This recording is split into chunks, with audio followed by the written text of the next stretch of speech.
Somos Chise Y Nix. y esto es Luxifox TV.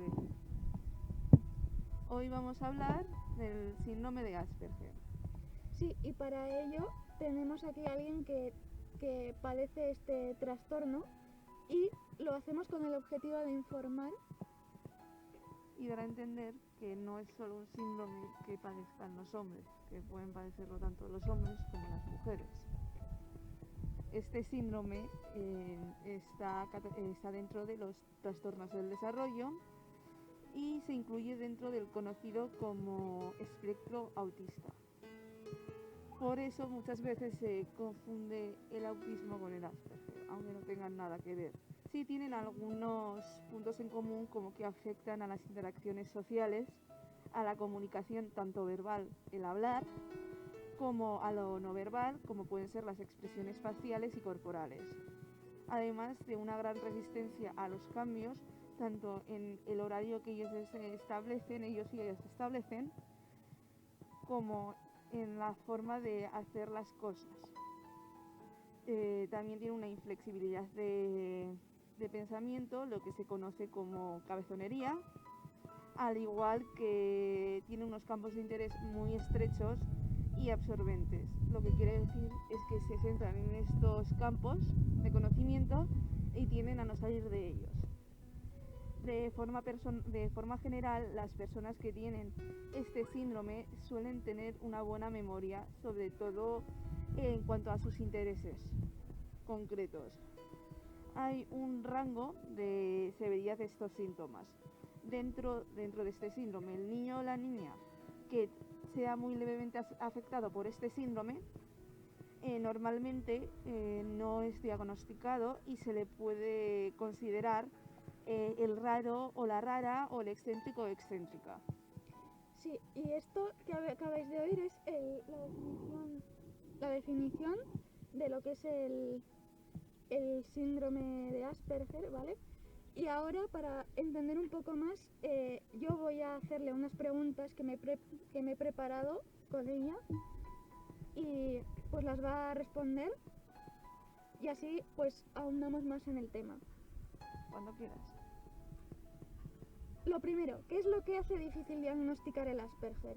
Una de las dificultades del diagnóstico, sobre todo, es la forma que tienen las pruebas que tienen para diagnosticarlo, debido a que son muy antiguas y simplemente se usaban en niños varones. Entonces, claro, ¿qué pasa? Que las niñas, al no tener los mismos síntomas que los niños, no se nos diagnosticaba porque se creía que era solo un síndrome de chicos, no de chicas.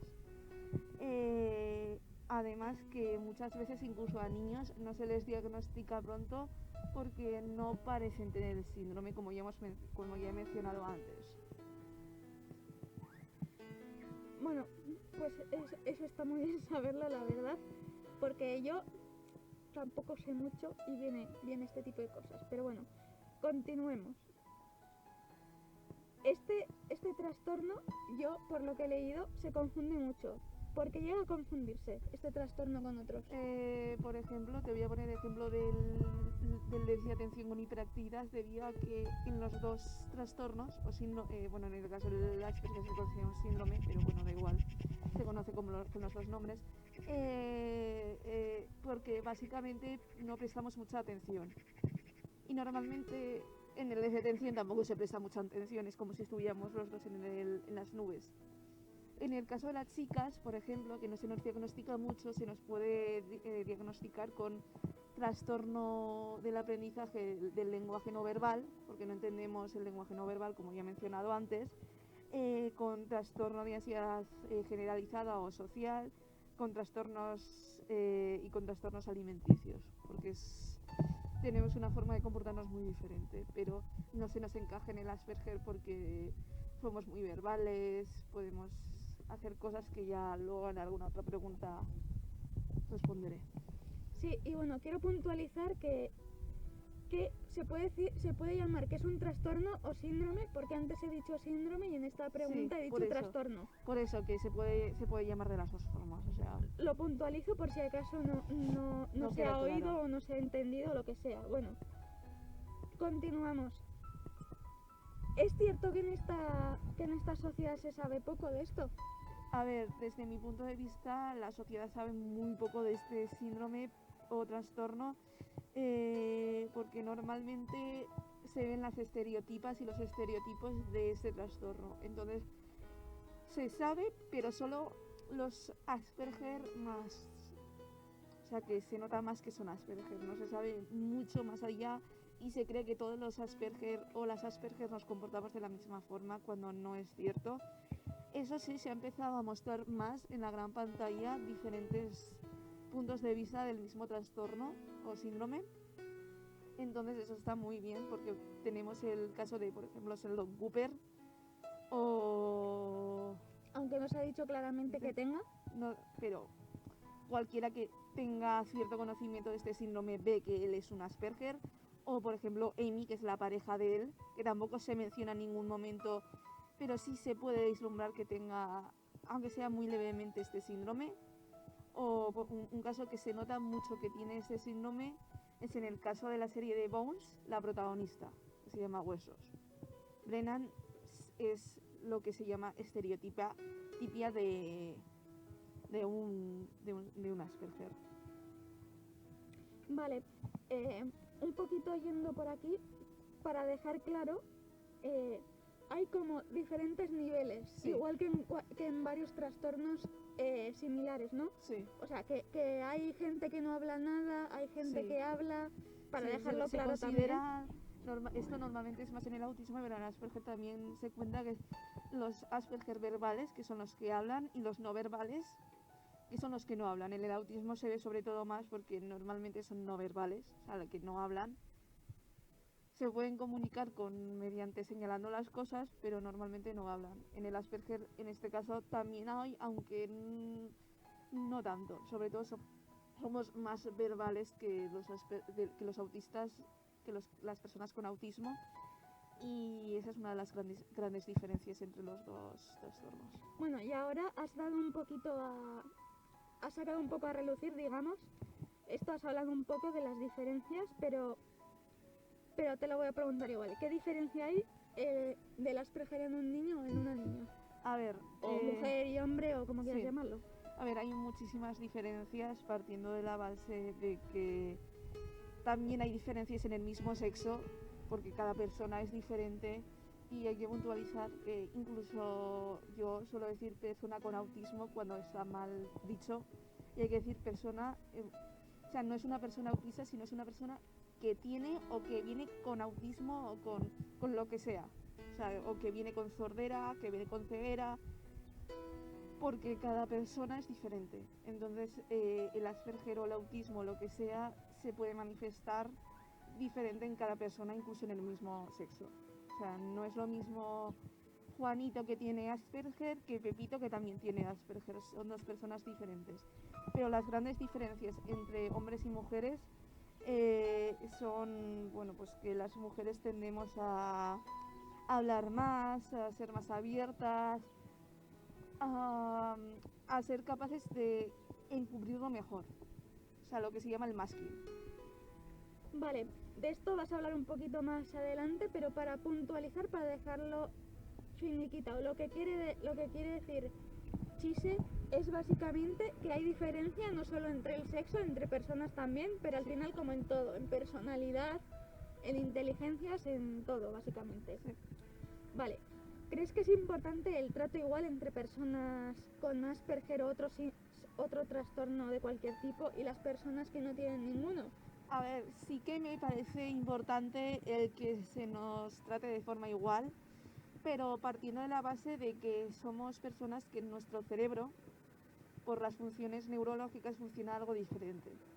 Por eso se conoce como las personas neurotípicas, que son las personas que no tienen ningún trastorno o síndrome neurológico, y las personas que somos neuroatípicas o neurodivergentes. Ahora se usa más el segundo término, que somos las personas que tenemos que hemos nacido con autismo, Asperger, TDAH, con ese tipo de trastornos que hacen el cerebro que funcione de forma diferente.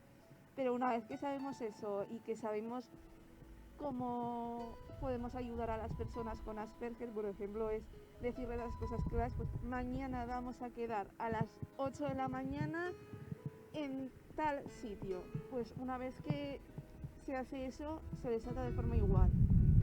Y sobre todo hay que tratarlos de forma, no es diferente, sino entender que somos personas que muchas veces no entendemos el lenguaje no verbal y no entendemos las emociones, ni siquiera las nuestras. Entonces hay que saber que para que nosotros entendamos que tú estás enfadado, que tú estás tal, hay que expresarlo. Hay que expresarlo, oye, estoy enfadado, oye, para de hablar que me estoy aburriendo. Porque hay personas con Asperger que sí lo diferencian y sí ven eso, pero hay otras que no. Entonces con esas que no hay que verbalizarlo para que sepan. Vale. O sea que al final hay que conocer a la persona básicamente. Sí. Y saber cuándo decirlo, lo que entiende, lo que no. O sea, básicamente lo que hacemos tú y yo. Sí, lo que haces con los amigos. O sea, es conocer a la persona y ya está. Vale, y ahora que hemos hablado así de general, ahora respecto a niños más con los padres, ¿qué le dirías a los padres de algún niño o niña que pues descubren con un diagnóstico, no por obra de gracia y el Espíritu Santo, que se les diagnostica con este trastorno o de índole parecido, ¿sabes? Para ayudarles a entender todo esto y cómo pueden ayudar a sus hijos o hacerlo de manera correcta. A ver, lo primero que yo diría es algo ya he dicho, cada persona es diferente. Entonces yo les puedo hablar desde mi experiencia y a mí lo que me ha ayudado a mí. Pero yo no les puedo, pues tenéis que hacer sí, esto no, porque les puede funcionar o no. Pero lo que yo normalmente suelo decir es usar pictogramas, que son como dibujos, porque normalmente nos pasa, por lo menos a mí, que no hay muchas veces que quiero decir una palabra y no soy capaz de decirlo, pero si veo lo que quiero decir, soy capaz de decir, te quiero decir tal. O sea, yo qué sé, no me sale la palabra planta y tenemos plantas de enfrente. Pues quiero decirte eso de ahí y te lo señalo. Por eso la importancia de los pictogramas, de explicarle, pues la cara enfada, pues es que estoy enfada contigo, y hacer una cara de enfado muy, muy fuerte para que el niño o la niña relacione las emociones con las caras y trabajar eso. Y trabajar los horarios, pero que los horarios pueden cambiar, hacerles entender eso. O sea, hacerlo como más visual o más entendible. Hacerlo más visual, explicarlo muy bien, machacarlo muy bien, hacerles entender que está muy bien que les gusten ciertas cosas, pero que para que ellos conozcan a más gente, que tienen que entender que no todo el mundo les gusta lo mismo que a ellos y tienen que pues, aprender a respetar a los demás y los gustos de los demás. Vale, estamos llegando al final. ¡Yuhu! ¡Qué nombre! que me está gustando mucho, la verdad. Y me está pareciendo muy interesante.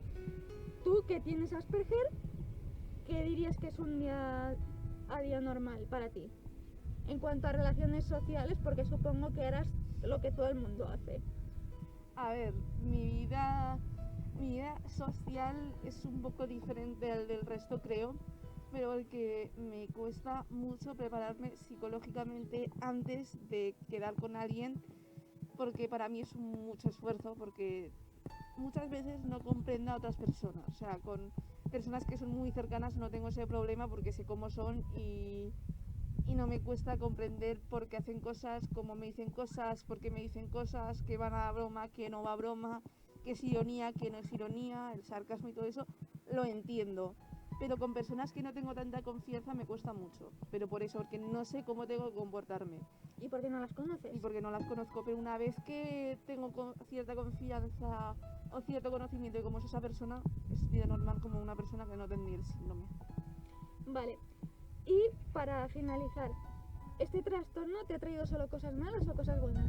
Me ha traído, a ver, obviamente cosas malas, porque nunca he entendido muy bien cómo va la sociedad, pero sobre todo me ha traído cosas buenas a la hora de ser muy práctica, de tener los objetivos muy claros, por ejemplo, de focalizarme solo en lo que quiero conseguir y hasta no conseguirlo no parar, el ser muy focalizada.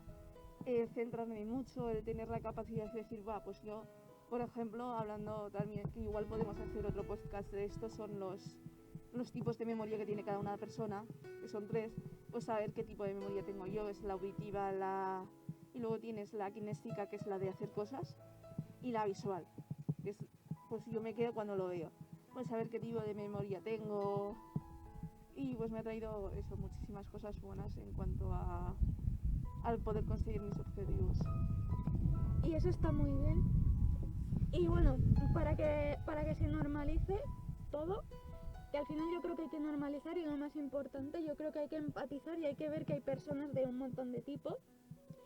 Y que sepáis que esto no es lo único que vamos a hacer, que esperamos hacer un montón de podcasts más, muchos relacionados con la salud mental. Sí, y también trastornos. Un montón de cosas, va a ser un popurrí de cosas. Y si habéis escuchado esto, espero que sigáis. Que os guste y que pues sigáis nos apoyáis con un escuchando. like y os suscribáis y todo eso. Muchas gracias por escuchar. Hasta luego. Hasta luego.